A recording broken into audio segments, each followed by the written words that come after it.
Okay, part tree. Let's see what we got here. Little update. So we got the O2 sensors in place. I wasn't even thinking about it when I first thought about where I was going to put the sensors. It didn't even occur to me that, of course, you get a chance to get rid of the factory O2. So the primary spot there. See number 1 right there, and number 2 right there, and get to use the primary O2 spots. So plug in both O2s right there. And in my case, I went ahead and ran this cable under the bell housing to join the other one, and they kind of go up both together. Now, it's it's your choice if you want to do it that way. The other option is, of course, to go straight up and kind of go up and over the motor, well, at least over the bell housing, kind of how the factory did it. The harness for the wideband controller is probably long enough, which we'll get to. We go to the top here in just a minute. I just did it down here for, I don't know, the sake of simplicity, I suppose. I run this guy over, and like I said, it joins up with the other cable over there, and then they both run up in that direction together. Got to tie them up top there, put some heat wrap on them, but they're both kind of out of the way of anything hot, anything that would damage them. So, like I said, simplicity. But 202 sensors are in, and we'll check out the top now. All right. So up yonder here, so here's our controller in place. Sat it up here, ran the cables this way. The controller cable itself, with the interface to the main harness, just tucked it into this cavity right here. The 2 wideband lines go down here through a little cavity between the oil tank and the frame there, and up and under. They're actually sitting up here. I haven't put everything away just yet. I'm gonna have Jenny do that. She yells at me, says that I'm not good at it, so she can get to put those away herself and make it look pretty. As far as the unit itself goes, or the controller rather goes, it's secured in here. I couldn't really see anywhere else good to put it. The thing is perfectly flat on all sides, so it doesn't really give you much to work with as far as fixing it somewhere. I did hear that people will use like double-sided tape and stuff in the bottom there. I'm sure it works. I just my fear is that it would come loose, the tape would come loose, or Velcro, whatever, would come loose, and let it move around, let it wriggle around, and you take a left turn, this thing will come flying out of my paper mache fenders. So went ahead and used this couple little cheapy L brackets from some other project that I never did. I probably got yelled at. Had them laying around, so just put this in there. It's perfect size for what it is. It's just tall enough to kind of hold it in place here, and there's a little detent up here that prevents the unit from going forward. So it's here, it's solid, it's not going anywhere. So we're basically done here. Unit's in, that's in, lines are ran, we're done here. Talked about the O2 lines over there. The there's a fuel pressure wire, fuel pressure input rather, that's sitting over here.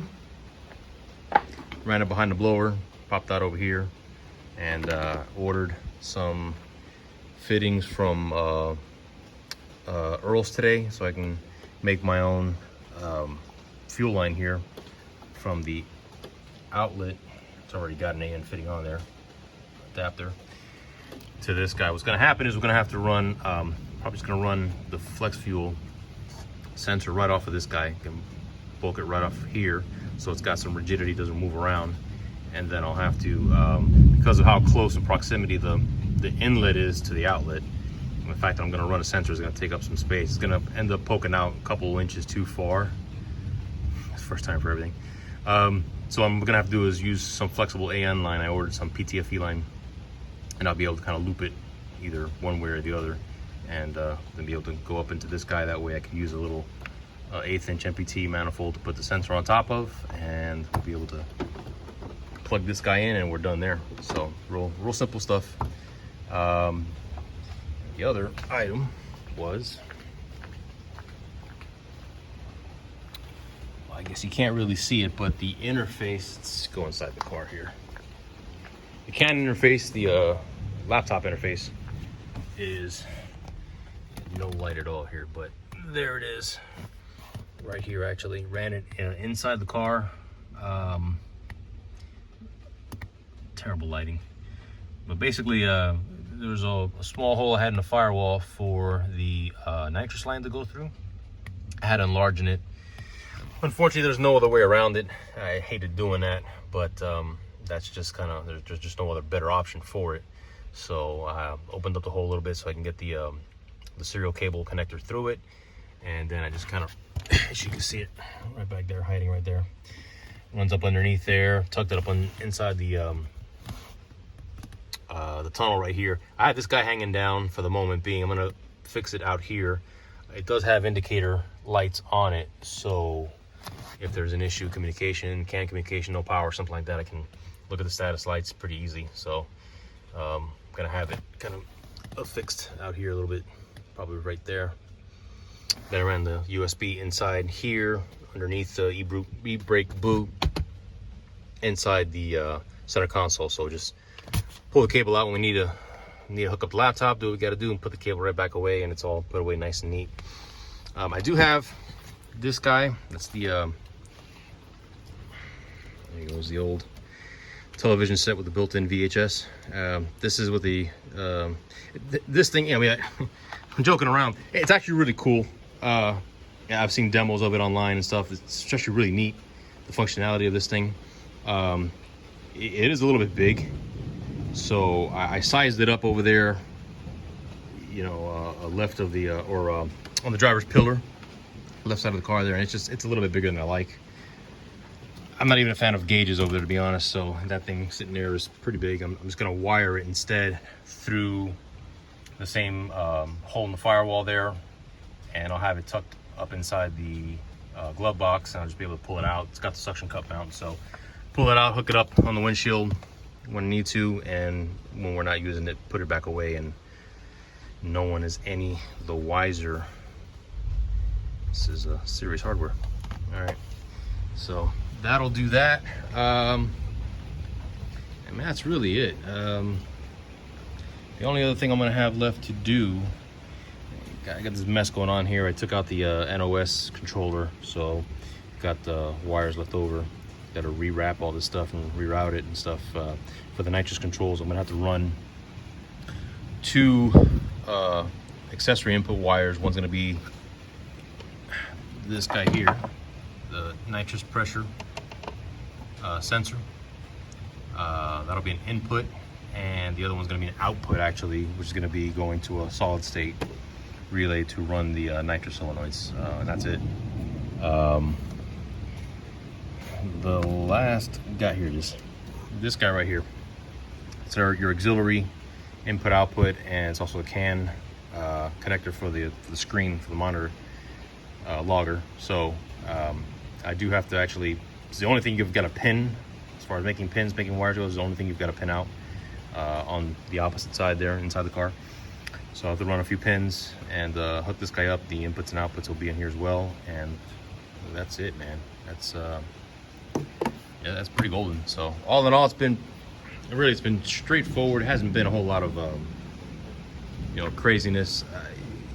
When I did my research on Pro Efi and told you my buddy Thomas kind of did the same thing. You know, I found complaints out there too, and it's going to be the same really for any kit. I don't care what it is or how expensive it is. There's always going to be people who love it, and there's always going to be some people who don't for whatever reason. The complaints that I saw about Pro Efi really seem to fall into one of three categories. Ones that I saw the most were, one, I saw a repetitive complaint that, well, it's advertised as a plug and play, but it's not really a plug and play. Speaking strictly from my experience, which is this unit, this car, this setup, I have no other experience with Pro Efi. I've never looked at another Pro EFI system, so I could not tell you. I can only speak on this thing by itself.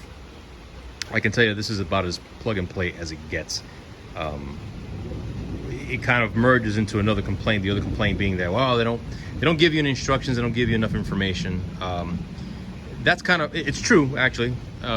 When I opened the box up, on many things that I saw in there and I looked through in there, you do have some material. There's pinouts and stuff like that, and description of the different sensors and pinouts for the ECU. There were no clear-cut instructions, the kind that we're used to seeing like on the Holley systems. But again, it's a different approach. You know, Holley is really built on kind of that customer interface, customer-friendly deal. Remember I talked about that's a little, you know, Pro EFI is a little more Home Depot, a little less Disney World. That's kind of what I meant. The Holley instructions will tell you, you know, brown side back, yellow side forward. These don't.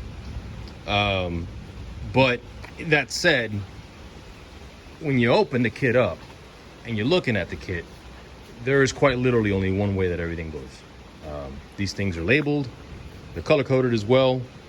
They only go in one spot. The factory connectors, which are inside here now, but they're also color coded, so they match the corresponding factory colors on the connectors. They only go in one way.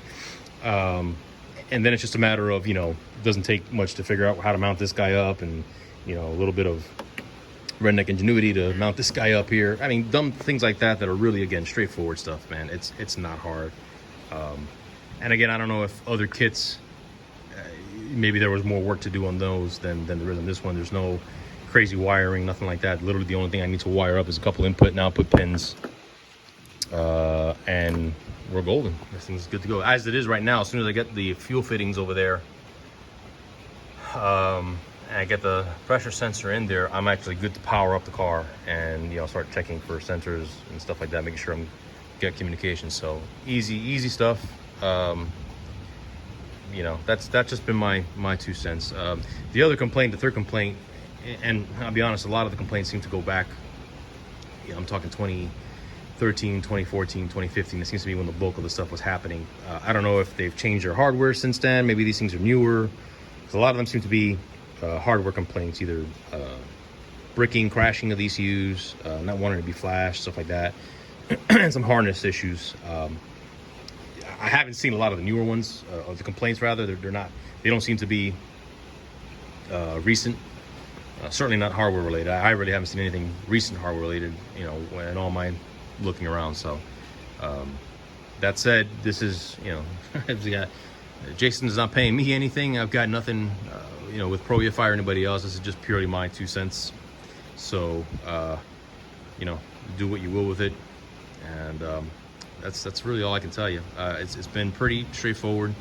It's been a pretty cool experience. I'm looking forward again to get this thing up and running. The next video will be with the fuel system in place and ready to go key on and connect to the interface and see how everything looks on the laptop.